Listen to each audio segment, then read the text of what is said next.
Hello hi നമസ്കാരം. സൂര്യ, Trisha, R J Balaji തുടങ്ങിയവർ പ്രധാന കഥാപാത്രങ്ങളെ അവതരിപ്പിച്ച് റിലീസായിരിക്കുന്ന ഏറ്റവും പുതിയ സിനിമ കറുപ്പ് സത്യമായി ഞാൻ തിയേറ്ററിൽ പോയി കണ്ടു. 14-ാം തീയതി അവർ റിലീസ് ചെയ്യുമെന്ന് പറഞ്ഞിട്ടുണ്ടായിരുന്നു. ടിക്കറ്റ് ബുക്ക് ചെയ്തു, രാവിലെ ഉച്ചയ്ക്കും വൈകുന്നേരം ഒക്കെ ബുക്ക് ചെയ്ത് കാത്തിരുന്നു. ഓരോരോ ടിക്കറ്റുകളായിട്ട് ക്യാൻസലായി പോയി. എന്തായാലും ഇന്നത്തെ ദിവസം 15-ാം തീയതി തിയേറ്ററിൽ പോയി പടം കണ്ടു. കേരളത്തിനൊരു മുഖ്യമന്ത്രി ഇല്ല എന്നുള്ളതിനെ ആർ ജെ ബാലാജി കേരളത്തിൽ വന്നപ്പോൾ നൈസായിട്ടൊന്നും തോണ്ടിയിട്ടുണ്ടായിരുന്നു. കേരളത്തിന് മുഖ്യമന്ത്രി ആയ ശേഷമേ കറുപ്പ് റിലീസായുള്ളൂ എന്ന് പറയുന്നത് എല്ലാം വിധിയുടെ വിളയാട്ടമായിരിക്കും, നമുക്കറിയില്ലല്ലോ. എന്തായാലും കറുപ്പിനെക്കുറിച്ച് വളരെ സിമ്പിളായി ചുരുക്കി പറയാനാണെങ്കിൽ, സൂര്യ കറുപ്പനായിട്ട് വരുന്ന കുറച്ച് സീക്വൻസുകളുണ്ട്. അത് വിഷ്വലൈസ് ചെയ്ത് വെച്ചിരിക്കുന്നത് അടിപൊളിയായിട്ടാണ്. എന്ന് വെച്ചാൽ അത് ഭയങ്കര പഞ്ചാണ്. അതുപോലെ ഈ സിനിമയുടെ ഏറ്റവും വലിയ പോസിറ്റീവ് ഘടകവും ഇതിൻ്റെ മ്യൂസിക്കാണ്. സായ് അഭ്യങ്കർ തകർത്തു വെച്ചിട്ടുണ്ട്. പാട്ടുകളാണ് പല സീനുകളെയും, അതായത് ക്ലീഷേഡ് ആയിട്ടുള്ള, പ്രെഡിക്റ്റബിൾ ആയിട്ടുള്ള, കണ്ട് ഒരുപാട് കാലം പഴകിയിട്ടുള്ള സീക്വൻസുകളെ പോലും അടുത്തൊരു ലെവലിലേക്ക് എടുത്തു വെക്കുന്നതിൻ്റെ മ്യൂസിക്കാണെന്ന് എനിക്ക് ഫീൽ ചെയ്തു. സൂര്യ കാണാൻ നല്ല സ്റ്റൈല് പരിപാടികളൊക്കെയാണ്. പിന്നെ ഇന്ത്യൻ നീതിന്യായ വ്യവസ്ഥയെക്കുറിച്ച് വലിയ ധാരണയൊന്നുമില്ലാത്ത ആളുകൾക്ക് ഈ സിനിമയിലെ പല രംഗങ്ങളും കാണുമ്പോൾ കോരിത്തരിപ്പ് ഉണ്ടാകാവുന്ന രീതിയിൽ ബേസിക് ലെയർ ഓഫ് നോളജ് മാത്രമുള്ള ആളുകളെ സന്തോഷിപ്പിക്കുന്ന രീതിയിൽ ആർ ജെ ബാലാജി എല്ലാം അങ്ങ് സെറ്റാക്കി വെച്ചിട്ടുണ്ട്. അങ്ങനെ ആകെ മൊത്തത്തിൽ തിയേറ്ററിൽ ഇരുന്ന് കണ്ടപ്പോൾ ഫാൻസിൻ്റെ കൂടെ ഇരുന്നാണ് കണ്ടത്. അവർ ഭയങ്കര ഹാപ്പിയായിരുന്നു. അവർ സൂര്യനെ കാണാനാണ് വന്നത്. അവർ കാണാൻ ആഗ്രഹിച്ച സ്റ്റൈലിലും ഒരു സ്വാഗിലും ഒക്കെ സൂര്യ അവതരിപ്പിച്ചിട്ടുണ്ട്. കുറച്ച് സർപ്രൈസ് എലമെൻറ്റുകളും ഉണ്ട്. പിന്നെ ആർ ജെ ബാലാജിയുടെ കുറച്ച് റെഫറൻസുകളും ഉണ്ട്. എന്നെ സംബന്ധിച്ച് ഒരു ഓക്കെ വാച്ചാണ്. ആവറേജിന് മുകളിൽ നിൽക്കുന്ന ഒരു തിയേറ്റർ എക്സ്പീരിയൻസ് എനിക്ക് കിട്ടിയിട്ടുള്ള സിനിമയാണ്. പക്ഷേ ഒരുപാട് വിരുദ്ധാഭിപ്രായങ്ങൾ, വിയോജിപ്പുകൾ, അതുപോലെ ഇഷ്ടപ്പെടാതെ പോയ കുറേ കാര്യങ്ങളൊക്കെ ഉണ്ട്. നമുക്ക് ഓരോന്നിനെക്കുറിച്ചും വിശദമായിട്ട് സംസാരിക്കാം. സിനിമ തുടങ്ങി ആദ്യത്തെ കുറച്ച് സമയം നമുക്ക് തന്നെ തോന്നിപ്പോവും, ഇത് നമ്മൾ മലയാള സിനിമയാണ് കണ്ടുകൊണ്ടിരിക്കുന്നത്. ആദ്യം ഇന്ദ്രൻസ് വരുന്നു, കൂടെ അനഘ വരുന്നു, പിന്നെ സ്വാസിക വരുന്നു. ഇതിൻ്റെ കൂടെ വേറെയും കുറേ മലയാള അഭിനേതാക്കളുണ്ട്. നിങ്ങൾ തിയേറ്ററിൽ പോയി ഈ പടം കാണുമ്പോൾ മനസ്സിലാവും, ഇത്രയും ആൾക്കാരെയൊക്കെ കണ്ടപ്പോൾ ഇവർക്കിനി ഡബ് ചെയ്തത് മാറിപ്പോയതാണെന്ന് പോലും നമുക്ക് തോന്നിപ്പോവും.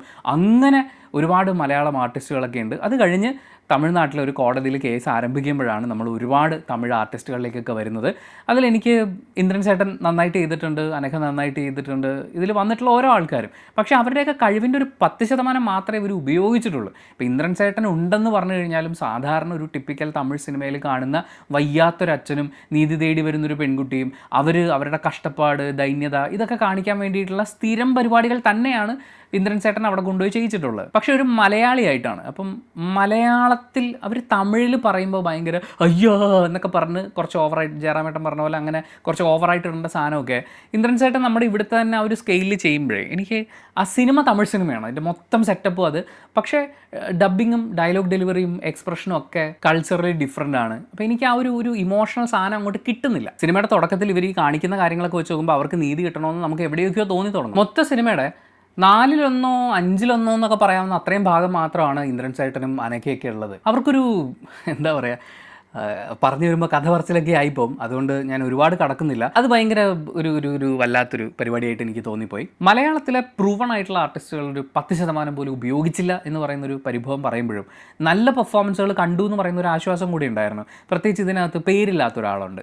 ഗോസ്റ്റ് ആയിട്ടാണ് അയാളെ എല്ലാവരും വിളിച്ചുകൊണ്ടിരിക്കുന്നത്, പെയ് എന്നാണ്. പക്ഷേ പുള്ളി അടിപൊളിയായിരുന്നു. അതുപോലെ കുറേ കുഞ്ഞു ചെറിയ വേഷങ്ങളിൽ വന്നുപോയ നല്ല പെർഫോമേഴ്സ് ഉണ്ടായിരുന്നു. മേജർ ആർട്ടിസ്റ്റുകൾ എന്ന് പറയാൻ നമുക്കിപ്പോൾ സൂര്യയുണ്ട്, ബാലാജിയുണ്ട്, പിന്നെ വളരെ പോപ്പുലർ ആയിട്ടുള്ള കുറച്ച് ആർട്ടിസ്റ്റുകളുണ്ട്. അവരെല്ലാവരും നന്നായി പെർഫോം ചെയ്തിട്ടുണ്ട്. പക്ഷേ സൂര്യയും ബാലാജിയും മാറ്റി നിർത്തി കഴിഞ്ഞാൽ അവരുടെയും അധികമൊന്നും ഉപയോഗിച്ചില്ല. പക്ഷേ ബാക്കി അവരുടെയൊക്കെ ഒരു 10-15% മുകളിൽ ഉപയോഗിച്ചിട്ടേ ഇല്ല, അല്ലെങ്കിൽ ഉപയോഗിക്കണമെന്നൊരു ആഗ്രഹവും തിരക്കഥയ്ക്കില്ലായിരുന്നു. അതൊരു സങ്കടമാണ്. ബേസിക്കലി മൂക്കുത്തിയമ്മനൊക്കെ പോലെ ഈ ഗോഡ് വേഴ്സസ് ഹ്യൂമൻ എന്ന് പറയുന്ന ആ ഒരു പരിപാടിയൊക്കെ തന്നെയാണ്. അവിടെ മൂക്കുത്തിയമ്മനാണെന്നുണ്ടെങ്കിൽ ഇവിടെ മുളകരച്ച കറുപ്പനാണ്. പക്ഷേ ആ ഒരു സെഗ്മെൻറ്റിൽ സൂര്യയെ കൊണ്ട് അവതരിപ്പിക്കുന്നത് ഒരുപാട് ചുവന്ന കളറും മുളകും പരിപാടിയൊക്കെ ആയിട്ട് അത് നല്ല രസമുണ്ടായിരുന്നു, സ്റ്റൈലായിരുന്നു. പക്ഷേ അവിടെയും എനിക്ക് മിസ് ചെയ്തൊരു ഫാക്ടർ എന്ന് പറയുന്നത് ഈ ഇടി നമ്മൾ കാണുന്നില്ല. സൂര്യ ഇങ്ങനെ നടക്കുന്നു, വീശുന്നു, അരയ്ക്കുകയോ തെറിച്ചു പോകുന്നു, എന്തൊക്കെയോ പൊങ്ങിപ്പോകുന്നു.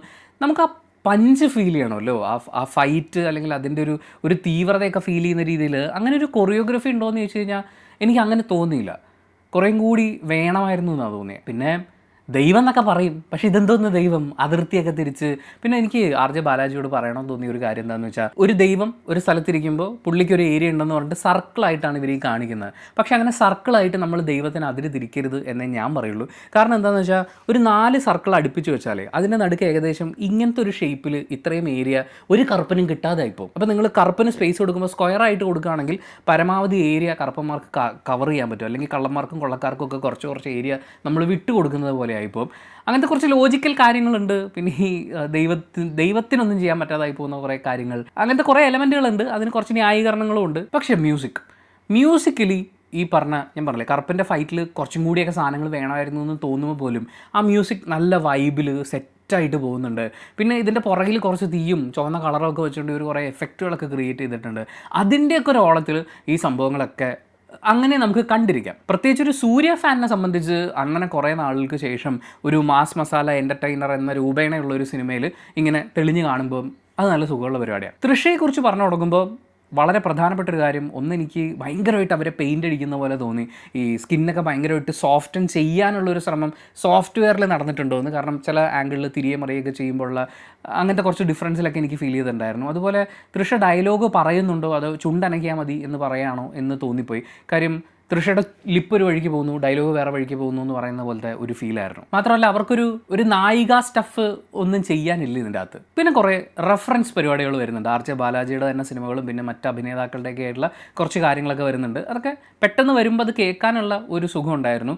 എങ്കിലും വളരെ ക്ലീഷേഡ് ആയിട്ടുള്ള ഒരു ട്രാക്കിലാണ് ഈ കഥ പോയിക്കൊണ്ടിരിക്കുന്നത്. മറ്റേ രക്ഷകൻ പരിപാടിയൊക്കെ തന്നെ, പക്ഷേ ഇത്തവണ നീതിന്യായ വ്യവസ്ഥയെ രക്ഷിക്കാൻ വേണ്ടിയിട്ടുള്ള അല്ലെങ്കിൽ ആ നീതിന്യായ വ്യവസ്ഥയുടെ ഈ നീണ്ടു പോകുന്ന വിധി പറയാതെ കിടക്കുന്ന കാര്യങ്ങൾ, അതുപോലെ അവിടുത്തെ അഴിമതിയും കാര്യങ്ങളൊക്കെ ചൂണ്ടിക്കാണിച്ചിട്ട് അവിടേക്കൊരു രക്ഷകൻ പരിപാടി, അതിന് ഒരു ദൈവിക പരിപാടിയൊക്കെ കൊടുത്തുകൊണ്ടാണ് സിനിമയുടെ മൊത്തം തിരക്കഥ പോയിരിക്കുന്നത്. എനിക്ക് ഈ സിനിമ ഏറ്റവും കൂടുതൽ പുറകിലായി പോകുന്നു എന്ന് തോന്നിയിട്ടുള്ളൊരു ഘടകം ഇതിൻ്റെ തിരക്കഥ തന്നെയാണ്. ഒന്നും പുതിയതായിട്ട് തരാൻ വേണ്ടിയിട്ടോ അല്ലെങ്കിൽ ഈവൻ ഇമോഷൻസ് ഉണ്ടാകുമ്പോൾ പോലും ആ ഇമോഷൻസ് ജെനുവിനായിട്ട് ഫീൽ ചെയ്യുക, അങ്ങനത്തെ ഒരു എലമെൻ്റ് ഇല്ല.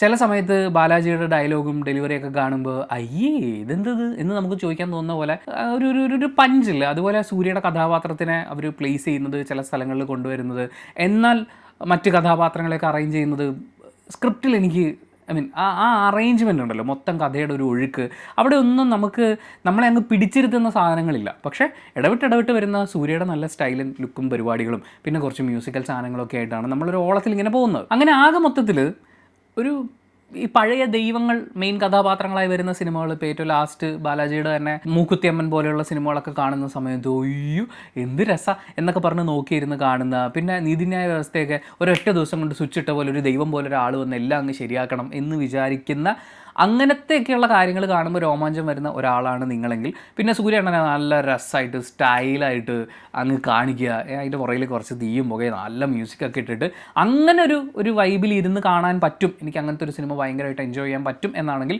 തീർച്ചയായും നിങ്ങൾക്ക് ഈ സിനിമ ടിക്കറ്റ് എടുത്ത് തിയേറ്ററിൽ പോകാം. പക്ഷേ ഇതിൻ്റെയൊക്കെ കുറച്ച് സൈഡ് വശങ്ങൾ, ഈ പറയുന്ന തുടക്കത്തിലുള്ള കുറച്ച് രോമാഞ്ചവും കുറച്ച് ആവേശോജ്വലിപ്പിക്കലും അതൊക്കെ മാറ്റി നിർത്തി കഴിഞ്ഞാൽ ഇതിനെക്കുറിച്ച് സാമാന്യ ധാരണയൊക്കെ ഉള്ള ഒരാളാണെന്നുണ്ടെങ്കിൽ സിനിമയുടെ കോർ കഥയിലേക്ക് അല്ലെങ്കിൽ കോർ തീമിലേക്ക് വരുമ്പോൾ ഭയങ്കര മടി പിടിച്ച് എഴുതിയിട്ടുള്ള അല്ലെങ്കിൽ ഒരുപാട് സെൻസിബിൾ ആവേണ്ടിയിരുന്നു എന്ന് നമുക്ക് തോന്നിപ്പിച്ച ഒരു തിരക്കഥയൊക്കെയാണ് അത്. എന്നെ സംബന്ധിച്ച് ഈ പറയുന്ന വൈബോസ്കി കാര്യങ്ങളൊക്കെ വിഷ്വലി ഓഡിയോ പരിപാടിയൊക്കെ ഉണ്ടെങ്കിലും കഥ ഇങ്ങനെ പോകുന്നത് എന്തതിങ്ങനെ എന്ന് തോന്നിപ്പോയി. ഇത്രയും നല്ലൊരു അവസരം കിട്ടി, ഇത്രയും വിഷ്വലി ഒക്കെ ചെയ്തു വെച്ചിട്ട് നിങ്ങൾ നല്ലൊരു കോർ കഥയൊക്കെ ഉണ്ടായിരുന്നെങ്കിൽ അതിനെ അങ്ങ് പിടിച്ചിരുത്തിയിരുന്നെങ്കിൽ ഇത് കുറച്ചും കൂടി മുകളിലേക്ക് നിൽക്കുമായിരുന്നു. ഇപ്പോൾ എന്നെ സംബന്ധിച്ച് ജസ്റ്റ് ഒരു ആവറേജ് വൺ ടൈം വാച്ചബിൾ പരിപാടി മാത്രമേ ഉള്ളൂ. നമ്മൾ ഈ കാത്തിരുന്ന് കാണാനുള്ള അതുണ്ടായിരുന്നു എന്ന് ചോദിച്ചാൽ കാത്തിരുന്ന് കണ്ടതിൻ്റെ ഒരു സന്തോഷമുണ്ട്. പക്ഷേ കാത്തിരുന്നതിന് കണ്ടോ എന്ന് ചോദിച്ചു കഴിഞ്ഞാൽ ഇറ്റ്സ് എൻ ഓക്കെ പടം എന്നാണ് കറുപ്പിനെ കുറിച്ച് എനിക്ക് ഫീൽ ചെയ്യുന്നത്. പക്ഷേ ഈ പറഞ്ഞത് മുഴുവൻ എൻ്റെ പേഴ്സണൽ ഒപ്പീനിയനാണ്. സിനിമ ഓരോരുത്തർക്കും ഡിഫറൻ്റ് ആണ്. ഞാൻ ഈ പറഞ്ഞൊന്നും ആയിരിക്കില്ല. ചിലപ്പോൾ നിങ്ങൾക്ക് ഗംഭീര പടമായിട്ട് തോന്നിയിട്ടുണ്ടാവും, ചിലപ്പോൾ നിങ്ങൾക്ക് വെറും ആവറേജോ ബിലോ ആവറേജോ ആയിട്ട് തോന്നിയിട്ടുണ്ടാവും. ഓരോ സിനിമയും ഓരോ ആളുകൾക്കും കണ്ടു കഴിയുമ്പോൾ കിട്ടുന്ന എക്സ്പീരിയൻസ് വളരെ ഡിഫറൻ്റ് ആണ്. അപ്പോൾ ഈ സിനിമ നിങ്ങൾ തിയേറ്ററിൽ കണ്ടിട്ടുള്ള ഒരാളാണെങ്കിൽ നിങ്ങളുടെ അഭിപ്രായങ്ങൾ കമൻറ്റ് ബോക്സിൽ രേഖപ്പെടുത്തുകയാണെങ്കിൽ കമൻറ്റ് ബോക്സും കൂടി വായിച്ചിട്ട് സിനിമയ്ക്ക് പോകണോ വേണ്ടിയോ എന്ന് തീരുമാനമെടുക്കാൻ കാത്തിരിക്കുന്ന കുറേ ആളുകളുണ്ട്. അവർക്കതൊരു വലിയ സഹായമായിരിക്കും. പിന്നെ ഒരു കുഞ്ഞു കാര്യവും കൂടി പറയാനുണ്ട്. നിങ്ങൾ തിയേറ്ററിൽ സിനിമ കാണാൻ പോകുമ്പോൾ കാർ എടുത്താണ് പോകുന്നതെങ്കിൽ ദയവ് ചെയ്ത് തിയേറ്ററിൽ നിന്ന് പുറത്തിറങ്ങിക്കഴിഞ്ഞാൽ അവിടെ ഒരുപാട് പേരുണ്ടാവും, ചേട്ടാ പടം എങ്ങനെ ഉണ്ടായിരുന്നു, ചേച്ചി പടം എങ്ങനെ ഉണ്ടായിരുന്നു എന്നൊക്കെ ചോദിക്കാൻ വേണ്ടിയിട്ട്. ആ സമയത്ത് അവിടെ കഥ പറയാൻ നിന്ന് കഴിഞ്ഞാൽ നിങ്ങളുടെ വണ്ടി ചിലപ്പോൾ ഏറ്റവും മുന്നിലായിരിക്കും കിടക്കുക. നിങ്ങൾ ഈ കഥ പറയാൻ നിൽക്കുന്നതുകൊണ്ട് മാത്രം പുറകിൽ ഒരുപാട് ആൾക്കാർ ഒത്തിരി വെയിറ്റ് ചെയ്യേണ്ടി വരും. ഇന്നലെ ഏതാണ്ട് 20 മിനിറ്റോളം ഒരു കാര്യമില്ലാതെ വണ്ടിയിൽ കുത്തിയിരിക്കേണ്ടി വന്നു.